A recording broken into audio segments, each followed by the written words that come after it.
Friends, इस video में हम लोग AQI के बारे में जानेंगे।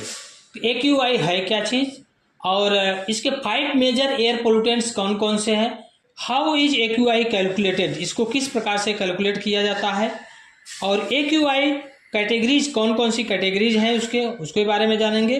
व्हाट इज रिस्क, और इससे कौन सा रिस्क है, क्या खतरा है, उसके बारे में जानेंगे।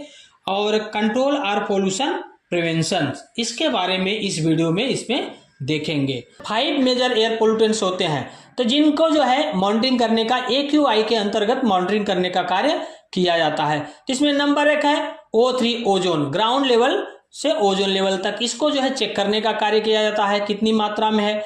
इसके बाद नंबर 2 है PM10 particular pollution, large dust particles, और PM2.5 fine particles matters, very small dust particle जो होते हैं, इसको जो है इनकी मात्रा क्या है एयर में उसको चेक करने का कार्य किया जाता है।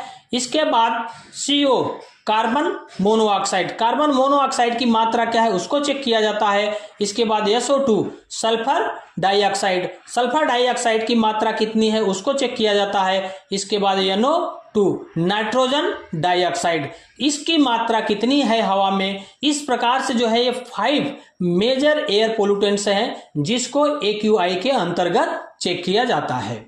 नेक्स्ट है how is AQI calculated, air quality index को किस प्रकार से कैलकुलेट किया जाता है। तो यहाँ पे देखिए दिया हुआ है different countries use different points scale to report air quality. तो हर कंट्री जो है अलग अलग तरीके से उनका एक लेवल दिया जाता है जिसके द्वारा AQI मेजर करने का कार्य करते हैं। यूनाइटेड स्टेट यूज ए 500 पॉइंट स्केल, यूनाइटेड स्टेट जो है यह 500 पॉइंट स्केल को यूज करती है AQI मापने के लिए। यह AQI को किस प्रकार से आइडेंटिफाई करती है, between 0 and 50 is consider good, 0 से 50 तक जो वैल्यू आता है उसको गुड कैटेगरी में लिया जाता है, और between 301 to 500 range is deemed hazardous.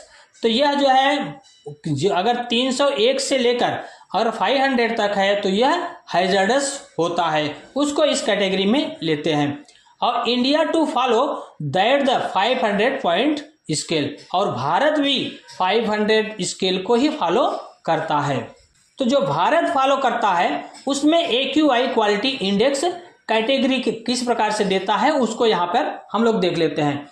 पहला गुड है, गुड 0 से लेकर 15 तक, मिनिमल इम्पैक्ट, इसमें क्या है माइनर इम्पैक्ट पड़ता है, इम्पैक्ट न के बराबर रहता है जो 0 से लेकर 15 स्केल तक जब भी आता है। तो नेक्स्ट सेटिस्फैक्ट्री है 51 to 100, में cause minor breathing difficulty in serious people. अगर किसी को बीमारी है, परेशानी है, तो उसको जो है माइनर इफेक्ट करता है, माइनर समस्याएं उत्पन्न करता है 51 से लेकर 100 स्केल तक अगर आता है तो AQI लेवल।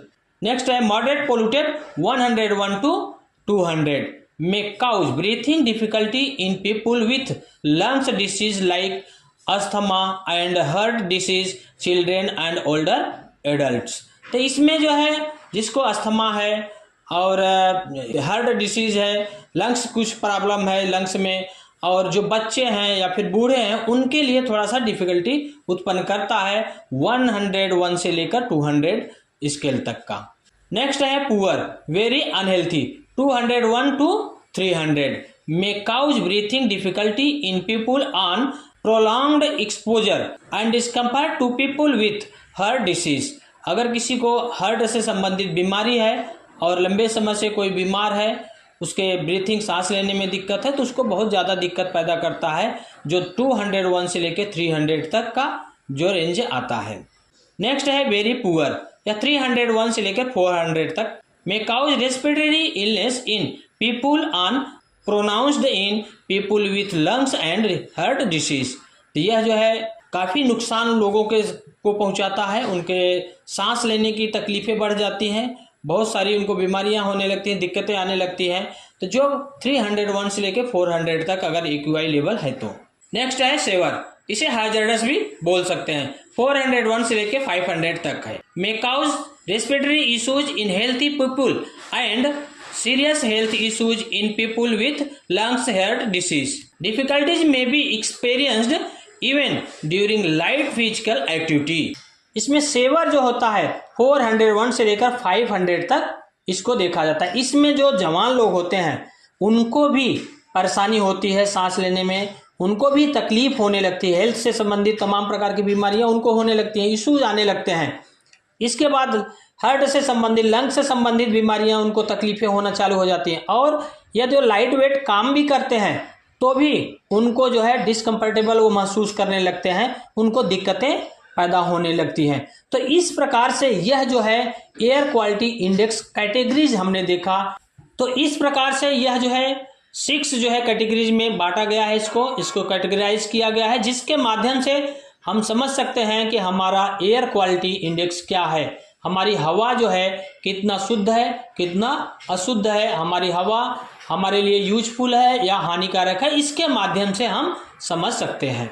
नेक्स्ट है who is most at risk from air pollution. तो एयर पोल्यूशन से सबसे अधिक कौन प्रभावित होता है या क्या होता है, क्या दिक्कतें आती हैं। तो people with lungs disease such as asthma, chronic bronchitis and emphysema, children issues including teenagers. इस प्रकार से जो है लंग्स संबंधित बीमारियां, अस्थमा, ब्रोंचिस और बच्चों से संबंधित इश्यूज, आदमियों से संबंधित इश्यूज, मतलब तमाम प्रकार की बीमारियां जो है एयर क्वालिटी खराब होने की वजह से होने लगते हैं।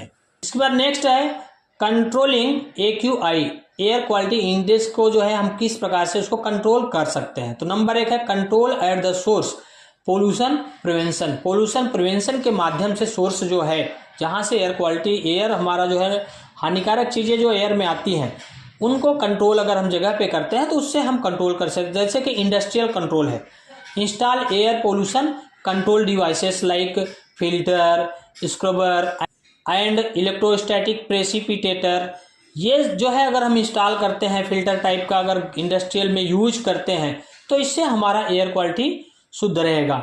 नेक्स्ट है यूज क्लीनर फ्यूल, इसमें natural gas instead of coal और डीजल। कोयला और डीजल की जगह पर अगर नेचुरल गैस का हम इस्तेमाल करें तो इससे भी एयर पोल्यूशन रुक सकता है।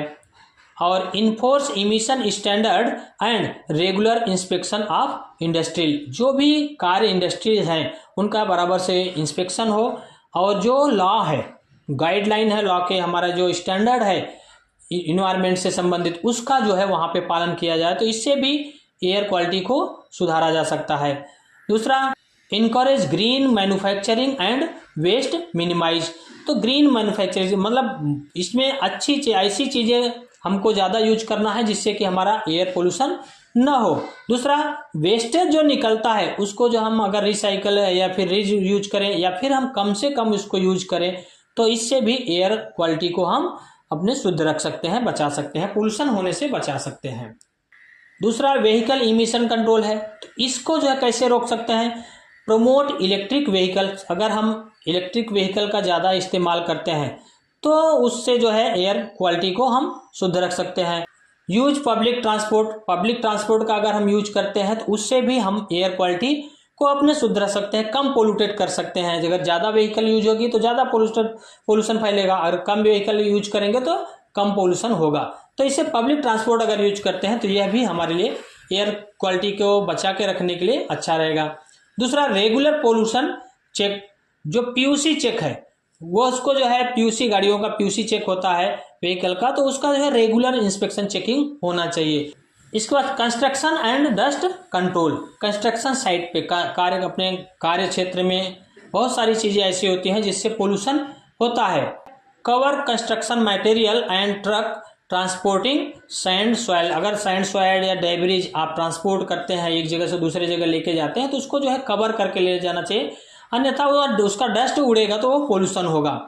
Spray water to suppress dust on construction and road sides, जहाँ पर धूल निकलता हो, जैसे ग्राइंडिंग का काम करते हैं तो उधर पानी छिड़काव करें, या फिर डस्ट कंट्रोलर मशीन का इस्तेमाल करें, रोड है वहाँ पे पानी का छिड़काव करें। तो जहाँ से डस्ट जो है ज़्यादा हवा में जनरेट होती है तो वहाँ पर जो है हम वाटर स्प्रिंकलिंग करके जो है उसको कंट्रोल कर सकते हैं, तो वह करना चाहिए। Use wind barrier and enclosure around dusty activity, जहाँ पे ज़्यादा डस्ट होता है वहाँ पे अगर हम बैरियर यूज करें, कुछ प्रोटेक्ट करके फिर जो है वहाँ पे कुछ काम करें, तो उससे जो है डस्ट बाहर हवा में नहीं जाएगा, तो उससे भी हमारा एयर शुद्ध होगा। जैसे कि आप अगर वेल्डिंग का काम है, बिल्डिंग में अगर काम कर रहे हैं तो बिल्डिंग में ग्राइंडिंग का काम करेंगे तो डस्ट सब उड़ के बाहर जाता है। तो उसके लिए अभी अपना बीएमसी का नियम भी है, कानून भी निकला है, तो उसमें जो है चारों तरफ से अगर हम प्रोटेक्ट कर देते हैं जाली लगा के, कुछ लगा के, ताकि वहां से डस्ट बाहर न निकले, कुछ क्लॉथ लगा के हम कवर कर दे बिल्डिंग को, तो उससे एयर पोल्यूशन होने से बचे। तो इस प्रकार से अनेक चीजें हैं जहां पर अगर हम लोग जो है कंट्रोल करते हैं तो उससे हमारा एयर पोल्यूशन जो है कंट्रोल होगा। एयर पोल्यूशन कंट्रोल होगा तो किसी को बीमारी या किसी प्रकार की परेशानी जो है नहीं होगी, हमारे ओजोन को भी किसी प्रकार की दिक्कत नहीं आएगी एयर पोल्यूशन से संबंधित। थैंक यू दोस्तों फॉर वॉचिंग दिस वीडियो।